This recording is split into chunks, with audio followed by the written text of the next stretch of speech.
ici on se retrouve pour une nouvelle vidéo. Aujourd'hui, ce sera les news manga numéro 2.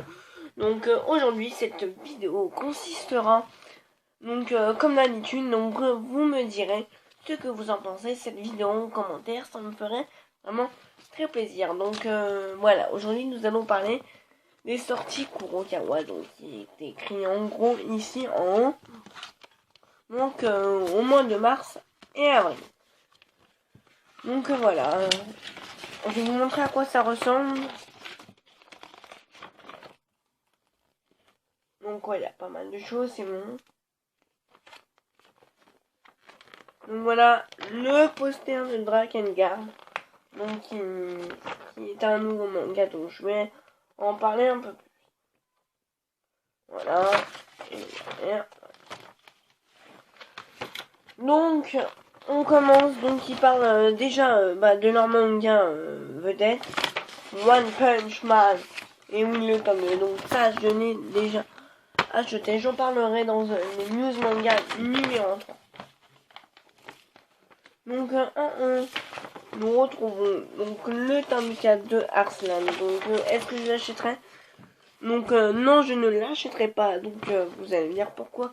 Parce que j'attendrai que peut-être que ça se termine au Japon, parce qu'en France il y a déjà trop de tomes à acheter, ça me fera trop. Donc voilà, Arslan on barre. Mais Kwan Kenwashi. Donc je n'achèterai pas non plus. Donc pardon. Donc je commence à un manga d'arts martiaux. Donc il y a déjà 2 saisons, donc ça sert à rien que j'achète. Après nous avons le tome 11 de Jésus et Bouddha. Donc je n'achèterai pas non plus parce que ça me tente vraiment, mais vraiment pas du tout. Vraiment. Après nous avons le tome 3 de Arsène Lupin. Donc je n'achèterai pas non plus. Nous avons le tome 5 de Senseiya Show.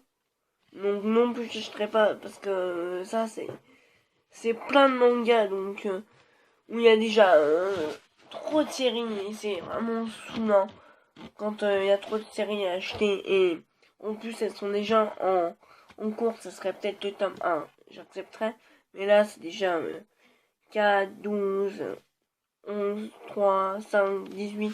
Moi ça fait déjà un peu trop de tomes. Donc voilà. Après ils disent qu'un cadeau t-shirt collector offert pour l'achat de 2 mangas Kurokawa, donc je trouve ça cool. Donc j'ai vu ça dans le magasin de manga où je suis à Lannion, donc peut-être.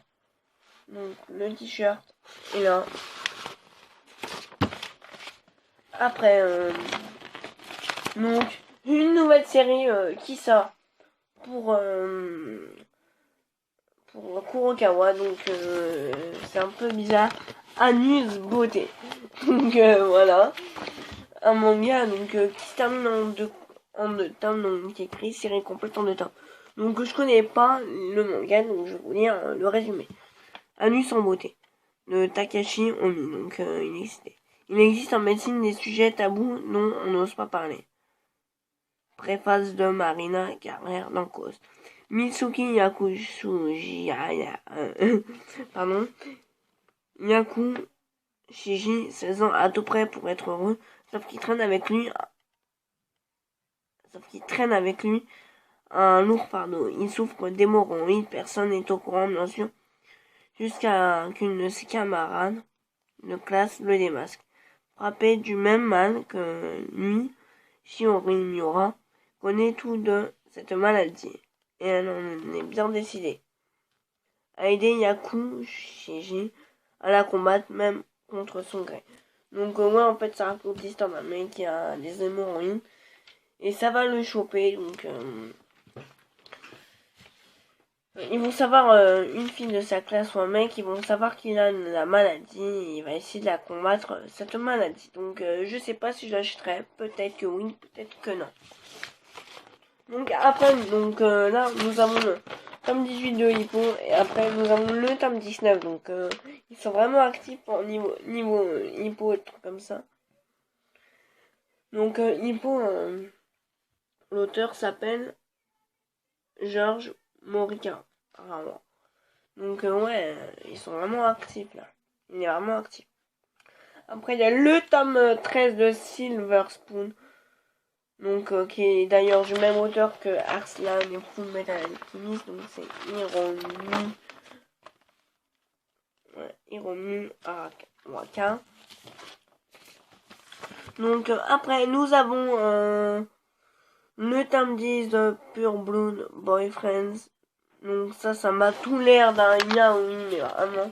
Donc je sais pas si c'est un yaoi, mais je pense que c'en est un. Parce que on dirait vraiment le mec et les dessins niveau dessin, on dirait un yaoi, on dirait. Mais après je suis pas un connaissant dans la matière, je n'ai jamais regardé de yaoi de ma vie. Mais voilà, des fois quand je vois des couvertures, bah ça me fait vraiment penser à un gay. Mais j'ai rien contre les gays, je vous assure. Donc après nous avons Senseiya TLC Chronicle T12. Donc non plus je n'achèterai pas parce que c'est déjà une série qui était déjà en cours.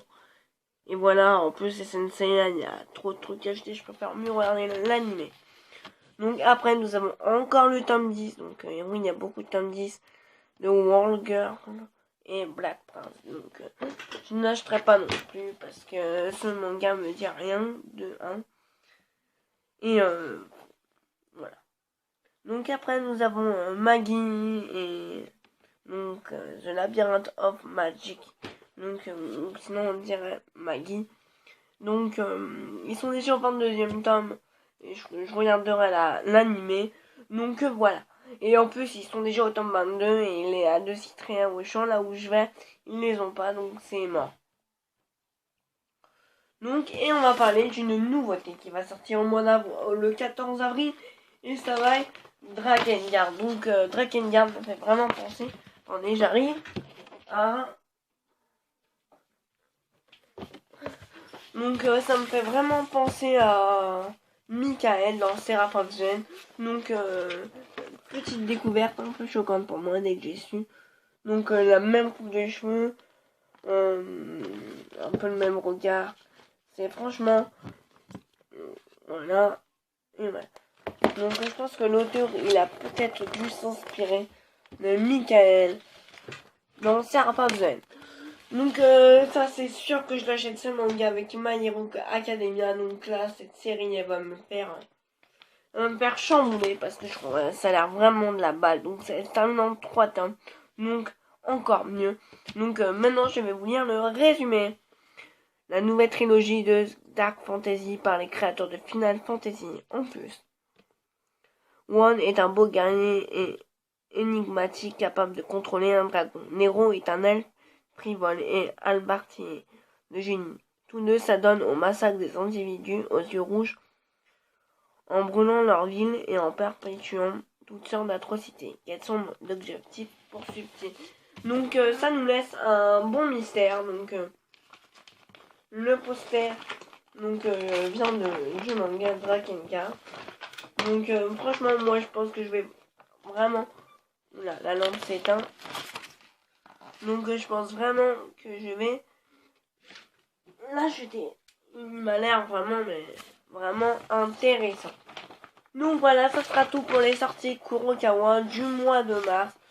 Donc j'espère que si cette vidéo vous aura plu, si je vous aurais appris des trucs que vous savez pas, bah tant mieux. Donc j'espère que cette vidéo vous aura plu. Donc ça me ferait vraiment plaisir que vous lâchiez un petit commentaire, un like, ou pour ceux qui ne sont pas abonnés, qui s'abonnent. Donc ça me ferait vraiment plaisir. Donc merci vraiment à les 236 abonnés. Je me rapproche des 250 et je suis vraiment heureux. Ah oui, donc comme je vous avais parlé dans une vidéo il y a pas mal de temps,